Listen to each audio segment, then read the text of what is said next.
નમસ્તે મિત્રો, વડોદરામાં મોટી દુર્ઘટના થઈ છે, જેમાં શ્વાસ થંભાવી દેતા સીસીટીવી વિડીયો સામે આવ્યા છે। ચાલુ ક્લાસે દિવાલ પડતા બેન્ચો સાથે 4 વિદ્યાર્થી 10 ફૂટ નીચે પટકાયા હતા।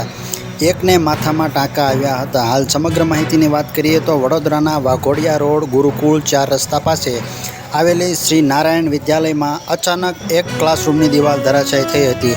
આથી ચાલુ ક્લાસરૂમમાંથી બેન્ચો સાથે 4 વિદ્યાર્થી 10 ફૂટ નીચે ગ્રાઉન્ડ ફ્લોર પર પટકાયા હતા। આ ઘટનામાં એક વિદ્યાર્થીને માથામાં ટાંકા આવ્યા છે, જ્યારે અન્યોને પ્રાથમિક સારવાર બાદ વાલીઓ વિદ્યાર્થીઓને ઘરે લઈ ગયા હતા। આ સમગ્ર ઘટનામાં ફાયર વિભાગ અને પોલીસ તાત્કાલિક સ્થળ પર પહોંચ્યું હતું અને વધુ તપાસ હાથ ધરી હતી। જો કે સદનસીબે આ દુર્ઘટનામાં કોઈ જાનહાનિ થઈ નહોતી, જ્યારે આ ઘટનાના સીસીટીવી પણ સામે આવ્યા છે। આ ઘટનામાં કપુરાઈ પોલીસે હાલમાં ઈજાગ્રસ્ત બાળકના પિતાની જાણવાજોગ ફરિયાદ લીધી છે અને વધુ કાર્યવાહી હાથ ધરી છે। મિત્રો, તો હાલ માટે બસ આટલું જ। મળીશું નવી અપડેટ સાથે, ત્યાં સુધી અમારી ચેનલને લાઇક અને સબસ્ક્રાઈબ કરી દેજો।